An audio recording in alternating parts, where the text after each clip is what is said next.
So if you could work with your body to the point that it trusts you enough to feel so safe that you have conquered it in a certain way that it could actually relax into the present moment, and it's not worried about what's going to happen next or what's going on around you, or that you need to eat, you need to pee, you need to move.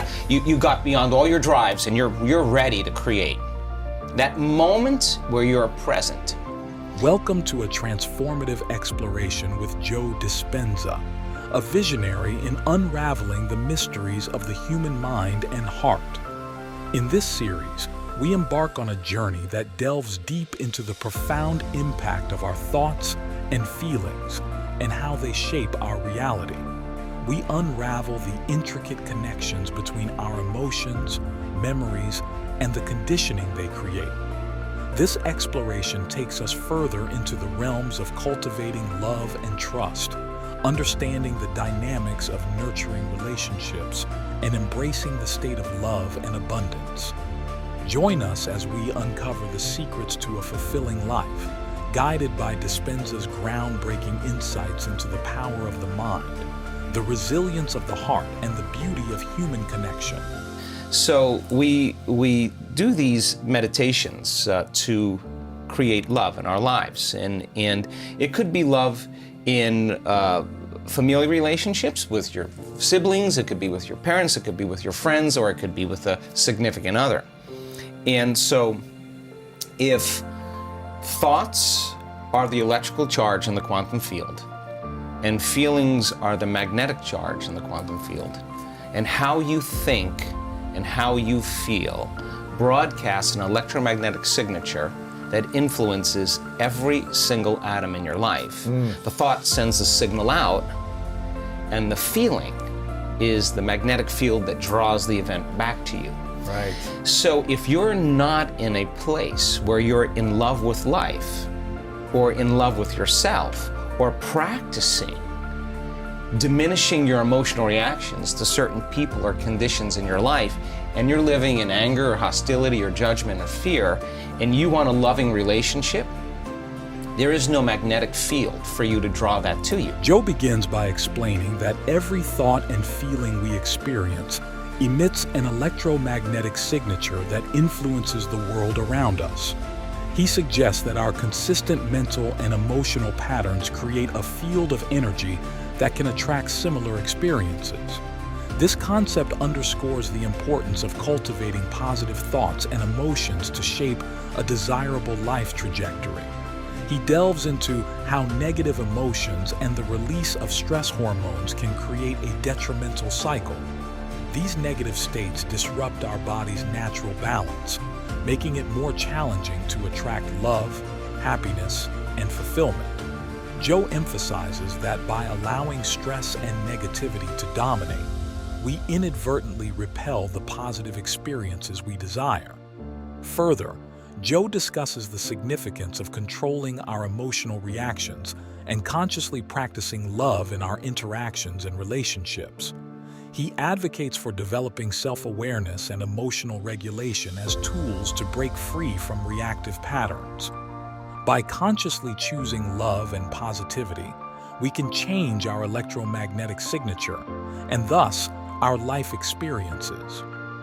So now, the memories, and this is just not in the brain now, it's in the body, okay? So now, that thought of that person is actually creating a response in the body that's consuming the body's energy for growth and repair, consuming the body's energy to create, because in survival, it's not a time to create. In survival, it's time to run, fight, and hide. So the problem is that it becomes a subconscious program. It's no longer a conscious process. It now is a subconscious process. So now the body has been conditioned into resentment, into unhappiness, into fear, anxiety, whatever it is. And so it's back to our concept of bringing love into your life. So you say to that person, okay, you open your heart, and they're gonna say, are you kidding me? I was injured, I was hurt. I'm not gonna do that. Let me see your cards first, right? And once I see your cards, then I'll open up a little bit. So we protect this, right? Joe begins by explaining that strong emotional responses to past events don't just fade away. They are stored within our body. These emotional memories, particularly negative ones, can become embedded in our physiology, subtly influencing our health, behavior, and reactions. The body holds on to these emotions, often unconsciously, creating patterns that can resurface in the present. He delves deeper, discussing how the body is unable to differentiate between real and imagined emotional experiences. This means that simply recalling or imagining an emotional event can trigger a similar physiological response as experiencing it firsthand. This phenomenon can lead us into altered emotional states based on past memories or imagined scenarios, significantly impacting our mental and physical health. Furthermore, Joe addresses how this negative emotional conditioning can impact our relationships. He suggests that when we operate from these embedded emotional states, it can affect our perceptions, interactions, and the way we connect with others. These conditioned responses can lead to misunderstandings, conflicts, and a repetition of unhealthy relationship patterns. When it finally appears that I'm going to feel love, that's cause and effect. We're waiting for something to happen. If you're feeling the lack and the emptiness, then you're keeping your relationship at arm's length because you don't have the magnetic field to draw to you. So the emotions that come from these energy centers, the lower energy centers in our body, do have frequencies, there's chemistry involved, but they have a different agenda. So now we ask the person, can you teach your body emotionally what the future will feel like before it's made manifest? That means you can't wait for your relationship to feel love. You have to reverse that battleship and understand feeling love now is going to be the magnet. And if you can hold the vision of your future, a clear intention, with a coherent brain, organize signals into the field, and you could actually crack this thing open and practice getting so present in the moment that you're not anticipating the next moment or trying to predict the future. And you're no longer romancing the emotions of your past. You can find that sweet spot of the generous present moment. The familiar past is the known emotionally. The predictable future is the habituation of autopilot, being unconscious, and programs. Those are both knowns. There's only one place where the unknown exists, that's the present moment. So if you could work with your body to the point that it trusts you enough to feel so safe that you have conquered it in a certain way that it could actually relax into the present moment, and it's not worried about what's going to happen next or what's going on around you, or that you need to eat, you need to pee, you need to move. Right. You got beyond all your drives and you're ready to create. That moment where you're present. Joe begins by discussing the power of teaching our body to feel the emotions of our desired future now. He emphasizes the importance of envisioning and embodying the feelings associated with our aspirations, especially in relationships.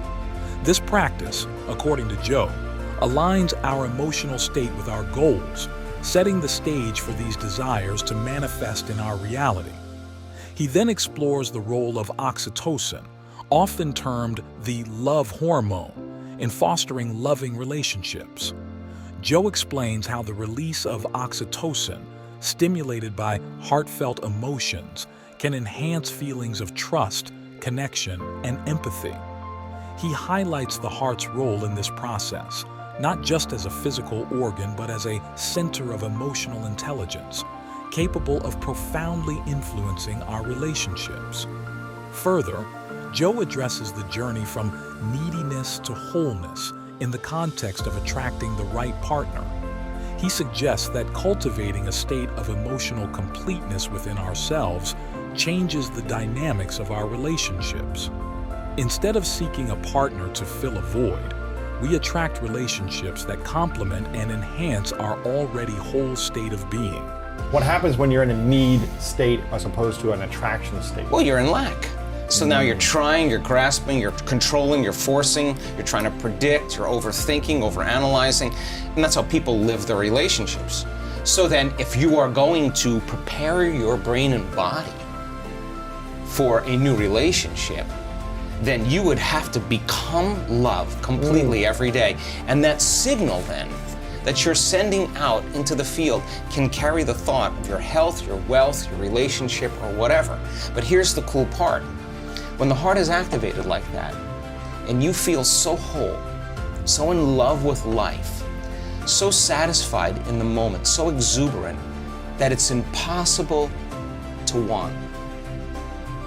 Now you're no longer in lack. Now you're so whole that you will magnetize wholeness in your life. The person who's the person that fits the mold energetically, that would be the same as you and yet complement you, so that the two can become one, right? And then instead of in contrast, in union, you exchange information. Joe emphasizes the significance of focusing on love in the present moment.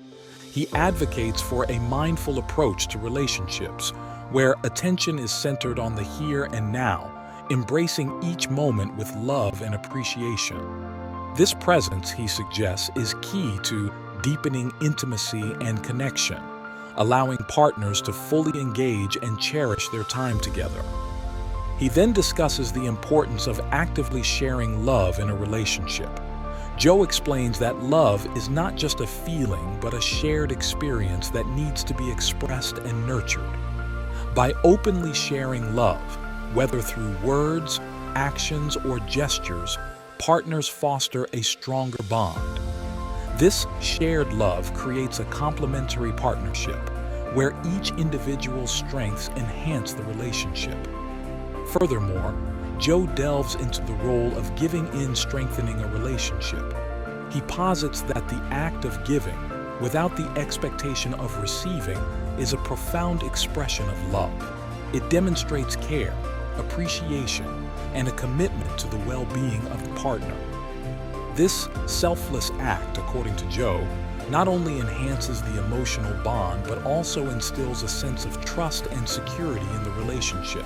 Well, once the energy's moved, you're going to feel pretty blessed in that moment. In fact, So we can transfer guilt, shame, insecurities into bliss oh my God, yeah, we do it all the time. momentarily? Oh my gosh, yeah, we do it all the time. And the amazing thing is that that rush of energy that's moving into the brain is changing the brain's physiology and producing that field. And now you have energy to heal.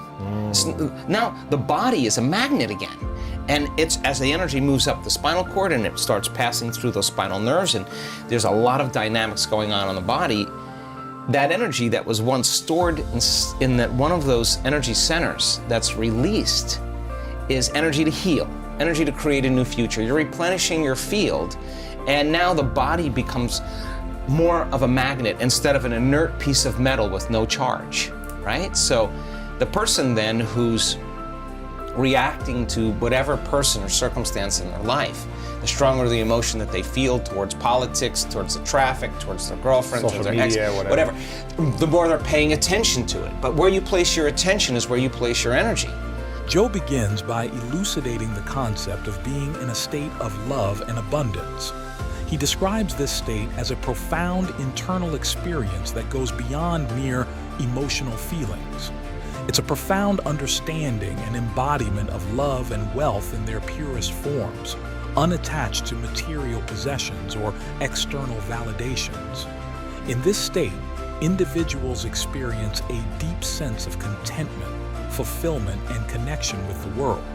He further explains that when individuals reach this state, they no longer rely on external factors for their happiness or sense of self-worth.